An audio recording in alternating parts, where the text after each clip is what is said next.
अस्सलाम वालेकुम dear students, my name is Saba and I am here to teach you physics class 9। आज हम study करेंगे चैप्टर नंबर 5 की एक्सरसाइज के एमसीक्यूज़। सबसे पहला एमसीक्यू है, work done is maximum when the angle between the force and the displacement D is. Force और displacement जो है उनके दरमियान जो एंगल है वो कितना होगा जिसकी वजह से वर्क डन हमारे पास जो है वो मैक्सिमम आएगा। ऑप्शन है बेटा आपके पास 0 डिग्री, 30 डिग्री, 60 डिग्री या 90 डिग्री। तो इनमें से कौन सा ऐसा एंगल है जो कि फोर्स और डिस्प्लेसमेंट के दरमियान बनेगा और हमारे पास जो वर्क डन है वो मैक्सिमम आएगा। अच्छा जी, इसको सॉल्व करके बेटा देखते हैं। इसमें अगर आप देखें तो फार्मूला बेटा हमारे पास वर्क डन का होता है, work done is equal to F D cos theta. F force, D displacement और इनके दरमियान जो एंगल है वो है जी कॉज थीटा। ऑप्शन थे पहला जो है हमारे पास ऑप्शन है थीटा अगर हो जी 0 डिग्री तो एफ डी कॉज 0 डिग्री हो जाएगा, और 0 डिग्री जो है वो कॉज 0 होता है हमारे पास 1, तो हमारे पास जो है वो आंसर आ जाएगा 1 एफ डी। सेकेंड ऑप्शन है जी हमारे पास 30 डिग्री, तो अगर आप 30 डिग्री की वैल्यू लगाते हैं इसी फार्मूला में एफ डी कॉस 30, तो answer will B 0.866 F D. 60 degree जो है कॉस 60 लगाएंगे तो आएगा 0.5 एफ डी, और 90 डिग्री लगाएंगे तो कॉस 90 होता है 0, तो आंसर विल बी 0। तो इसके अकॉर्डिंग अगर देखा जाए तो ये आ रहा है 0, ये आ रहा है 0.5, ये आ रहा है 0.866 और ये आ रहा है 1 एफ डी। तो इसके अकॉर्डिंग जो है वो सबसे ज़्यादा जो आपके पास वर्क डन आ रहा है वो आ रहा है ये 1 एफ डी, जो कि आ रहा था जब एंगल कितना था 0। तो इसके अकॉर्डिंग अगर देखा जाए तो आपका ऑप्शन जो ठीक है यहाँ पे वो है बेटा ऑप्शन ए 0 डिग्री। जब एंगल 0 डिग्री होगा एफ और डी के दरमियान तो work done will be maximum. Next MCQ is a joule can also be written as. Joule जो है उसको आप कैसे लिख सकते हैं, यानी जाउल जो है वो क्या है, ये यूनिट है वर्क डन का। तो वर्क डन का जो यूनिट है जाउल, इसको और कौन से तरीके से लिखा जा सकता है, तो आपके पास डिफरेंट ऑप्शंस मौजूद हैं। इसको भी बेटा हम सॉल्व करके देखेंगे। अच्छा जी, हमारे पास जो यूनिट था वो था वर्क डन का। तो वर्क डन का हम फार्मूला लिखेंगे, work done is equal to F D. F यानी कि फोर्स, फोर्स इक्वल होती है एम ए के, according to Newton second law of motion force equal होती है एम ए के। डी हमने इसी तरह लिख लिया। मैस का यूनिट लिखेंगे किलोग्राम, एक्सेलरेशन का यूनिट है मीटर पर सेकंड स्क्वायर, और डिस्प्लेसमेंट जो है ये क्या है, इसका यूनिट है मीटर। इसको जब आप इकट्ठा करेंगे तो किलोग्राम, मीटर का स्क्वायर और पर सेकंड स्क्वायर, तो आपके पास आंसर आ रहा है इसका कि जो जाउल होता है यानी कि जो वर्क डन का यूनिट आता है वो असल में किसके इक्वल हो सकता है, kilogram metre square per second square के। So the right option is D option, kilogram metre square per second square. Next MCQ is the SI unit of power is. Power जो है उसका एसआई यूनिट क्या होता है, तो सीधा सीधा सा क्वेश्चन है कि पावर का एसआई यूनिट होता है बेटा option see what. Next MCQ is the power of a water pump is 2 kilowatt. जो वाटर पंप है उसकी जो पावर होती है वो 2 किलोवाट है। Amount of water it can raise in 1 minute to a height of 5 metres. अच्छा जी, वाटर पंप की जो पावर है वो है 2 किलोवाट। अब आपने ये बताना है कितना पानी जो है ये पंप लेके 5 मीटर की हाइट तक लेके जा सकता है विद इन 1 मिनट। 1 मिनट में 5 मीटर तक जो है वो इसने पानी को ऊपर लेके जाना है, तो कितना पानी ये लेके जा सकेगा 1 मिनट के अंदर 5 मीटर की हाइट तक। इसको भी सॉल्व करके बेटा देखना पड़ेगा। अच्छा जी, यहाँ पे आप देखें बेटा कि पावर जो है वो आपके पास जो पंप था उसकी पावर थी 2 किलो वाट। 2 किलो यानी कि इसको आप वाट में जो है वो चेंज कर लें, तो 2 मल्टीप्लाई किलो की बजाय आप लिखेंगे 1000 वाट, तो ये हो जाएगा 2000 वाट। टाइम दिया हुआ है उन्होंने हमें 1 मिनट, और 1 मिनट इक्वल होता है 60 सेकेंड के। हाइट जो है वो है कितनी हाइट तक पानी को ऊपर लेके जाना है, 5 मीटर तक। अब यहाँ पे हाइट के साथ एक ताल्लुक बना है यानी कि ज़मीन के साथ, और ज़मीन जो एक्सेलरेशन लगाएगी वो कौन सा एक्सेलरेशन होगा, ग्रेविटेशनल एक्सेलरेशन। आप उसकी भी वैल्यू लिखें 10 मीटर पर सेकेंड स्क्वायर। ये डाटा है जो हमें स्टेटमेंट में दिया गया है। अच्छा जी, पावर का यूनिट होता है, पावर का जो फार्मूला है वो होता है power is equal to work done by time. Work done यानी W जो है वो इक्वल है किसके, mgh, और डिवाइडेड बाय टाइम आ जाएगा। अब हमने इस फार्मूला में से बेटा यानी कि पावर जो है वो असल में किसके इक्वल हुई, mgh/t के।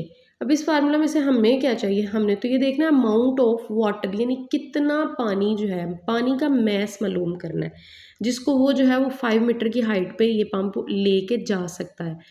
अब इसमें से आपने मैस जो है वो इसको एक साइड पे रख लेना ये, और यहाँ पे जो टी डिवाइड हो रहा है ये प्रेशर के साथ मल्टीप्लाई हो जाएगा पी टी, और जो मैस के साथ ये दो वैल्यूज़ मल्टीप्लाई हो रही थी ये दूसरी साइड पे जाके डिवाइड हो जाएंगी, तो P T divided by ji H, इनकी वैल्यूज़ लिखें। जो पावर है वो है जी 2000 वाट, टाइम है 60 सेकेंड का, जी की वैल्यू है 10, हाइट है 5। इनको आप जो है वो 0 0 से काट दें, 5 1 ज़ा 5, 5 4 ज़ा 20, और 0 0 6 को 400 से मल्टीप्लाई करें। आंसर आ रहा है बेटा 2400। ये लिक्विड में मैस निकाल रहे हैं तो 2400 लीटर्स आपका आंसर आ रहा है जी। यहाँ पे कितना मैस पानी का वो ऊपर लेके जा सकता है पंप 1 मिनट में। अच्छा जी, आंसर जो है वो हमारा है ऑप्शन डी, यानी कि 2400 लीटर्स। 2400 लीटर्स जो है ये इतना अमाउंट ऑफ वाटर जो है वो पंप लेके जा सकता है 1 मिनट में to the height of 5 metres तक। ठीक है, so the right option is D option, 2400 litres. Next MCQ है जी, a bullet of mass 0.05 kg mass बताया गया हैज़ अ स्पीड, और उसकी स्पीड है ये स्पीड बताई गई है। इट्स काइनेटिक एनर्जी, हमने उसकी काइनेटिक एनर्जी मालूम करनी है। काइनेटिक एनर्जी के लिए फार्मूला बेटा हमें पता है, kinetic energy is equal to 1/2 mv का स्केयर। अच्छा जी, इसको सॉल्व करते हैं बेटा। मैस था बुलेट का आपके पास 0.05 kg, स्पीड थी 300 मीटर पर सेकेंड, काइनेटिक एनर्जी हमने मालूम करनी है। फार्मूला था kinetic energy is equal to 1/2 mv का स्केयर। वैल्यूज पुट करें, 1/2 मैस है 0.05, वेलोसिटी थी 300 का स्केयर। आप 300 का स्केयर लेंगे, उसको मल्टीप्लाई करेंगे 0.05 के साथ, जो आंसर आएगा उसको 2 पे डिवाइड कर देंगे तो आपका आंसर आ जाएगा 2250 जूल। इतनी एनर्जी जो है वो, ये जो एनर्जी है 22 यानी कि 2250 जूल एनर्जी काइनेटिक एनर्जी होगी उस बुलेट की। So the right option is A. Next MCQ is, if a car, अगर एक कार की डबल इट्स स्पीड, उसकी स्पीड जो है वो डबल हो जाती है तो its kinetic energy will be, उसकी काइनेटिक एनर्जी क्या होगी। अच्छा बेटा, फार्मूला में आपने पढ़ा kinetic energy is equal to 1/2 mv का स्केयर। अब सारे फार्मूला को अगर आप छोड़ दें तो काइनेटिक एनर्जी का अगर आप डायरेक्ट रिलेशन देखें वेलोसिटी के साथ तो उसका डायरेक्ट रिलेशन है v स्केयर के साथ, सिर्फ अगर आप बाकियों को इग्नोर करें तो। अच्छा जी, वेलोसिटी उसने कहा है कि कार की वेलोसिटी जो है, स्पीड जो है वो डबल अगर कर दी जाए तो काइनेटिक एनर्जी पे क्या फ़र्क पड़ेगा। तो काइनेटिक एनर्जी जो है वो क्या हो जाएगी जी, अगर इसको 2v आप कर देते हैं, ऊपर क्या है स्केयर है, 2 का स्केयर क्या आएगा 4, और ये हो जाएगा 4v का स्केयर, यानी कि आपके पास जो काइनेटिक एनर्जी है वो इंक्रीज टू 4 टाइम्स, 4 गुना जो है वो बढ़ जाएगी। अगर आप उसकी वेलोसिटी को डबल करते हैं तो काइनेटिक एनर्जी जो है वो 4 टाइम्स इंक्रीज हो जाएगी। अच्छा जी, next MCQ is, the energy possessed by a body. Energy possessed यानी एनर्जी जो मुश्तमिल होती है या पाई जाती है बाय अ बॉडी, एक बॉडी के अंदर, by virtue of its position, अपनी पोजीशन की वजह से। तो सीधे सीधे एक डेफिनेशन लिखी हुई है ये पोटेंशियल एनर्जी की, तो पोजीशन की वजह से बॉडी के अंदर जो एनर्जी होती है वो कहलाती है जी B option, potential energy. Next MCQ is, the magnitude of momentum of an object is doubled. अगर मोमेंटम को डबल कर दिया जाए तो kinetic energy of the object, kinetic energy पे क्या फ़र्क पड़ेगा। अच्छा जी, इसको सॉल्व करते हैं बेटा। आपके पास काइनेटिक एनर्जी का जो फार्मूला है वो है ये यहाँ तक, kinetic energy is equal to, अब आपने एक रिलेशन जो है वो बनाना है मोमेंटम का और काइनेटिक एनर्जी का, क्योंकि उन्होंने कहा मोमेंटम डबल करते हैं, काइनेटिक एनर्जी पे क्या फ़र्क पड़ेगा। काइनेटिक एनर्जी है जी आपके पास फार्मूला 1/2 mv का स्केयर। आपने क्या किया, मैस को इस फार्मूला के साथ मल्टीप्लाई भी कर दिया और डिवाइड भी कर दिया। जब आप एक ही वैल्यू के साथ मल्टीप्लाई या डिवाइड करते हो तो कोई फ़र्क नहीं पड़ता, आपने मल्टीप्लाई किया और डिवाइड किया। जब आपने मल्टीप्लाई किया तो answer will B 1/2 m square v square divided by ये वाला m, इसी तरह नीचे आ जाएगा। अब ये जो है ये है एम स्केयर वी स्केयर, आपको आप इनको जो है एक ही दफ़ा लिख सकते हैं एम वी, और इनका पूरा का ऊपर whole square divided by 2m। अगर आपको बेटा याद हो तो एम वी जो है ये किसकी वैल्यू होती है, किसका फार्मूला है, मोमेंटम का। P इज इक्वल टू होता है एम वी, तो एम वी की बजाय आप लिख सकते हैं P का स्क्वायर डिवाइडेड बाय 2m। अच्छा जी, अब कंडीशन उसने क्या बताई, कंडीशन ये कहा कि जो आपके पास ये मोमेंटम है, अगर ये मोमेंटम डबल कर दिया जाए, ठीक है, ये वैल्यू आपके पास आ रही है किस चीज़ की, काइनेटिक एनर्जी की। जब आपने इसको सॉल्व किया है, ये रिलेशन बना है काइनेटिक एनर्जी और मोमेंटम का। यहाँ तक ये हो गया। उसके बाद उन्होंने ये कहा कि अगर हम मोमेंटम को डबल कर देते हैं तो काइनेटिक एनर्जी की वैल्यू क्या हो जाएगी। अच्छा जी, आपने मोमेंटम को डबल कर दिया, यानी 2p का स्क्वायर डिवाइडेड बाय 2m। जब आप इसने डबल किया आपने इसको, तो 2 का स्क्वायर जो है ये आ गया 4p का square divided by 2m। Kinetic energy equal to 4 को आप बाहर रहने दें, बाकी आप फार्मूला जो है वो इकट्ठा अंदर लिख लें, यानी कॉमन निकाल लें 4 को बाहर। ये आ जाएगा p स्क्वायर ओवर 2m। अगर यही वाली ब्रैकेट के अंदर वाली वैल्यू ऊपर की तरफ आप देखें तो p स्क्वायर ओवर 2m यही हमने फाइंड आउट की थी, जो कि इक्वल थी काइनेटिक एनर्जी के। आप इसकी बजाय यहाँ पे लिख लें काइनेटिक एनर्जी, तो ये बन जाएगा 4 और इसकी बजाय लिख लिया काइनेटिक एनर्जी।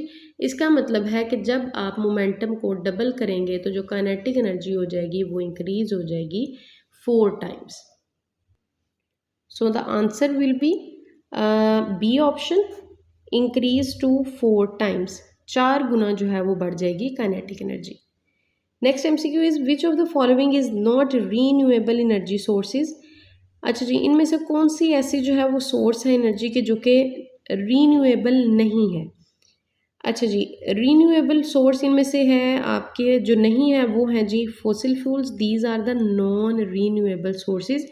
जैसे पेट्रोल है, जैसे गैस है, जैसे ऑयल है, कोयला है, ये ऐसी चीज़ें जो फॉसिल फ्यूल्स हैं। फॉसिल फ्यूल्स को जब आप एक दफ़ा जो है वो ख़त्म कर देते हैं, ये रिप्लेनिश यानी ख़त्म हो जाएंगी, तो ख़त्म होने के बाद आप इनको जो है वो रीन्यू नहीं कर सकते, बार बार रीन्यू नहीं कर सकते। हालांकि बाकी ऑप्शन देखें, हाइड्रो इलेक्ट्रिक एनर्जी यानी पानी से हासिल होने वाली जो एनर्जी है, विंड एनर्जी है, सोलर एनर्जी है, all of these are the forms of renewable energy sources.